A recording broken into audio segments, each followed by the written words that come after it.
വാർത്തകളിലേക്ക്. കളമശ്ശേരി തേവയ്ക്കലിൽ മണ്ണിടിഞ്ഞു. തേവയ്ക്കൽ സ്വദേശി മാർട്ടിന്റെ വീടിന്റെ അടുക്കള ഭാഗത്തെ മണ്ണാണ് ഇടിഞ്ഞത്. ഇന്ന് രാവിലെ 5 മണിയോടെയാണ് സംഭവമുണ്ടായത്. നിഷ ദിലീപ് തയ്യാറാക്കിയ റിപ്പോർട്ടിലേക്ക്.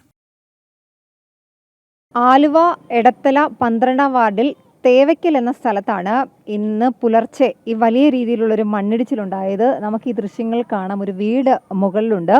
ഇത് തേവയ്ക്കൽ സ്വദേശിയായ മാർട്ടിൻ എന്ന് പറയുന്ന ആളുടെ വീടാണ്. ഈ മാർട്ടിൻ്റെ വീടാണ് നമ്മൾ ഈ ദൃശ്യങ്ങൾ കാണുന്നത്. അതിൻ്റെ ആ മതിലിനോട് ചേർന്നുള്ള ഭാഗത്തെ മണ്ണ് ഇടിഞ്ഞ് താഴേക്ക് വീണിട്ടുണ്ട്. നമുക്ക് കാണാം, ആ ബീമൊക്കെ ഇളകി താഴേക്ക് വീണിട്ടുണ്ട്. എറണാകുളത്തൊക്കെ ഇന്നലെ ശക്തമായ മഴയായിരുന്നു. ഇന്നലെ മുതൽ തന്നെ നല്ല മഴ ഇടവിട്ട് പെയ്യുന്നുണ്ടായിരുന്നു. ആ മഴയിലായിരിക്കാം ഒരുപക്ഷെ ഇത്തരത്തിൽ വലിയ രീതിയിലുള്ള മണ്ണിടിച്ചിലുണ്ടായതെന്നാണ് കരുതുന്നത്. ഇപ്പോൾ ഈ വീടിൻ്റെ ഉടമസ്ഥനായ മാർട്ടിൻ തന്നെ നമുക്കൊപ്പം ചേരുന്നുണ്ട്. ഇതെന്താ പെട്ടെന്ന് ഇങ്ങനെ ഒരു മണ്ണിടിച്ചിലിന് കാരണം? നേരത്തെ പോലെ കുറച്ച് ഇടിയുണ്ടായിരുന്നു. പിന്നെ ഇവിടുന്ന് മണ്ണ് എടുത്തുകൊണ്ട് പോയതാണ്. ഇത് നിരപ്പായ സ്ഥലമായിരുന്നു. ഞങ്ങൾ വരുന്നതിന് മുമ്പ് തന്നെ ഇവിടുന്ന് മണ്ണ് മാറ്റിയതാണ്. അപ്പോൾ ഞങ്ങൾ വീട് വെക്കുമ്പോൾ ഇവിടെ പഴയൊരു വീടായിരുന്നു. ആ വീട് പൊളിച്ചിട്ടാണ് ഞങ്ങൾ ഈ പുതിയ വീട് വെച്ചത്. ഇപ്പോൾ വെച്ചിട്ട് 8 വർഷമായി. അപ്പോൾ ഇന്നലെ ഒരു വെളുപ്പിന് 5:30-ക്കാണ് ആദ്യം ഇടിഞ്ഞത്. അതിനുശേഷം ഉച്ചയായപ്പോൾ ബീമൊക്കെ ഇടിഞ്ഞു വീണ്. ഇന്നലെ രാത്രി കുറച്ച് മണ്ണ് ആ ഭാഗത്ത് നിന്ന് കുറച്ച് മണ്ണ് ഇടിഞ്ഞു വീണ്. ഇത്തിരി അപകടാവസ്ഥയിലാണ്. ഞങ്ങളുടെ അടുക്കള ഭാഗമാണത്. അടുക്കളയും ഒരു ബെഡ്റൂമിൻ്റെ ഭാഗമാണ്.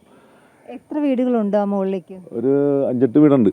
3 വീട് അടുപ്പിച്ചിട്ടുണ്ട്. പിന്നെ അങ്ങോട്ട് മാറി താഴേക്ക് 5-6 വീടുണ്ട്. 8 വീടുകളും ഉണ്ടാവും. 8 വീടുകളും ഒരു ഭീഷണിയിൽ തന്നെയാണല്ലേ? അതായത് മണ്ണിടിയാൻ ചാൻസ് കൂടുതലാണ്. ഇനിയും അപ്പോൾ ഒരു ഭിത്തി കെട്ടിയാലേ അതിന് പരിഹാരം ആവുള്ളൂ. ഇന്നലെ വില്ലേജ് ഓഫീസിൽ നിന്ന് വിളിച്ചിട്ടുണ്ടായിരുന്നു. പിന്നെ മെമ്പർ വന്നിട്ടുണ്ടായിരുന്നു. ഇവിടുത്തെ 12ാം വാർഡ് മെമ്പർ വന്നിട്ടുണ്ടായിരുന്നു. അവർ വന്നിട്ട് ഇന്ന് വരാമെന്ന് പറഞ്ഞിട്ടുണ്ട്.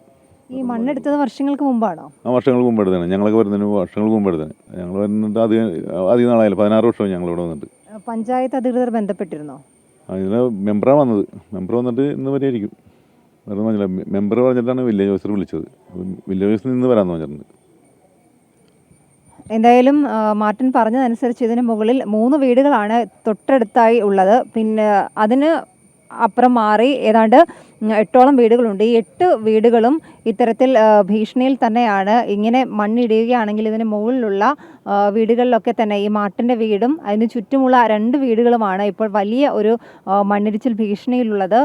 പഞ്ചായത്ത് അധികൃതർ വന്ന് നോക്കിപ്പോയി എന്നാണ് പറഞ്ഞിട്ടുള്ളത്. എന്തായാലും എത്രയും പെട്ടെന്ന് ഒരു സംരക്ഷണ ഭിത്തി കെട്ടിയില്ലെങ്കിൽ ഈ വീട്ടിലുള്ളവർക്ക് തന്നെ ഭീഷണി ആവുന്ന രീതിയിലേക്കാണ് കാര്യങ്ങൾ പോകുന്നത്. ക്യാമറമാൻ ബിബിൻ ആലുവയ്ക്കൊപ്പം എടത്തലയിൽ നിന്നും നിഷ ദിലീപ്, ജനം.